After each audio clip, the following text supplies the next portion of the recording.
తిరువూరు నియోజకవర్గ పరిధిలో ముఖ్యమంత్రి సహాయనిధి ద్వారా మంజూరైన 8,87,000 చెక్కులను 12 మంది లబ్ధిదారులకు అందజేశారు ఎమ్మెల్యే కొలకపూడి శ్రీనివాసరావు.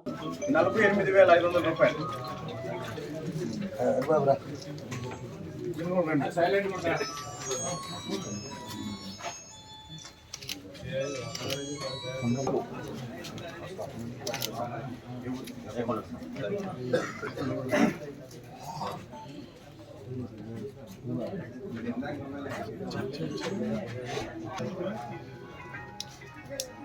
గుడిమెట్ల రిషిత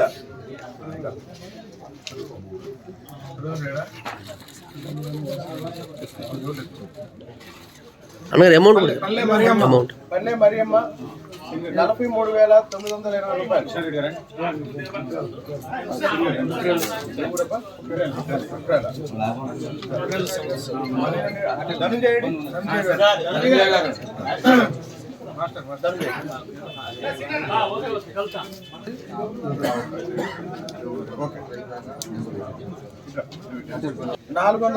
రూపాయలు. వదనాల శివారెడ్డి గారు 1,11,492 రూపాయలు. కుట్రాలన్నా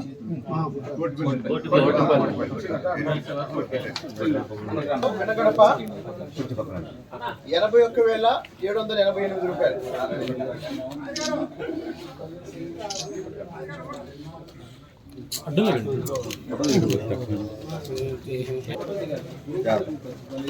అన్న మీరు చెప్పులు తీసుకున్నాడు బాబురావు 32,100 రూపాయలు.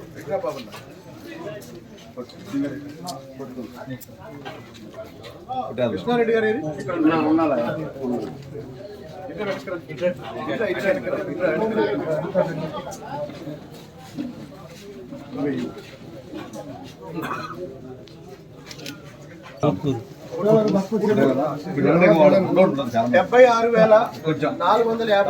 రూపాయలు.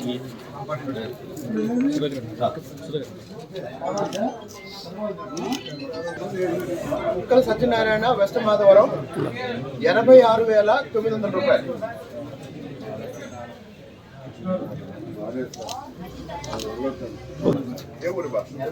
ఎర్రమాడు నిన్న నీటి సంఘం కూడా మీరే కదా?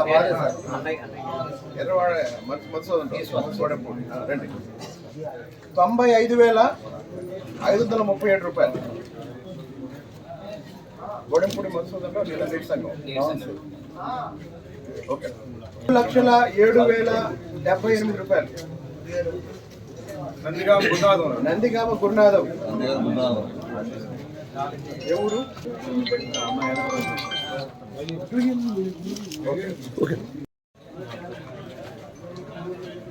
పేద మధ్యతరగతి కుటుంబాలు ఆర్థికంగా తీవ్రమైన ఇబ్బందులు ఎదుర్కోవడానికి ఒక ప్రధాన కారణం కుటుంబ సభ్యుల్లో వచ్చే ఆరోగ్య సమస్యలు. వైద్యం అత్యంత ఖరీదైన నేపథ్యంలో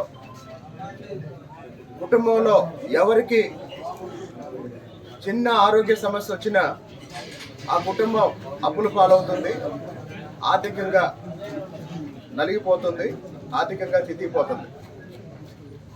మరి 2019-2024 మధ్యలో 5 సంవత్సరాలు అప్పటి ప్రభుత్వంలో ముఖ్యమంత్రి జగన్మోహన్ రెడ్డి గారు ముఖ్యమంత్రి సహాయ నిధి నుంచి ₹1 కూడా ఎవరికి వైద్యం నిమిత్తం సహాయం చేయలేదు. కానీ గత 6 నెలలుగా కూటమి ప్రభుత్వం కొన్ని వందల కోట్ల రూపాయలు, వేల కోట్ల రూపాయలు పేద మధ్యతరగతి వైద్యం కోసం ముఖ్యమంత్రి సహాయ నిధి రూపంలో సహాయం చేయడం జరుగుతుంది. మీలో 2,07,000 వచ్చింది ఎవరికన్నా? ఖమ్మంపాడు నందిగం సుజాత. అంటే ఒక పేద కుటుంబంలో 2 లక్షల రూపాయలు ఆసుపత్రి బిల్లు అయితే ఆ 2,07,000 రూపాయలని ముఖ్యమంత్రి సహాయ నిధి నుంచి ఈరోజు అందించడం జరిగింది.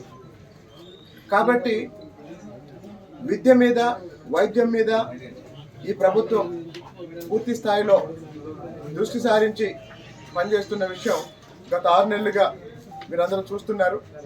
భవిష్యత్తులో కూడా విద్యా వైద్యం మీద ఇదే స్థాయిలో అందరికీ సహాయం చేసే విధంగా ఈ కూటమి ప్రభుత్వం చంద్రబాబు నాయుడు గారి నాయకత్వంలో పనిచేస్తుందని ఈ సందర్భంగా ఇంకోసారి తెలియజేస్తుంది.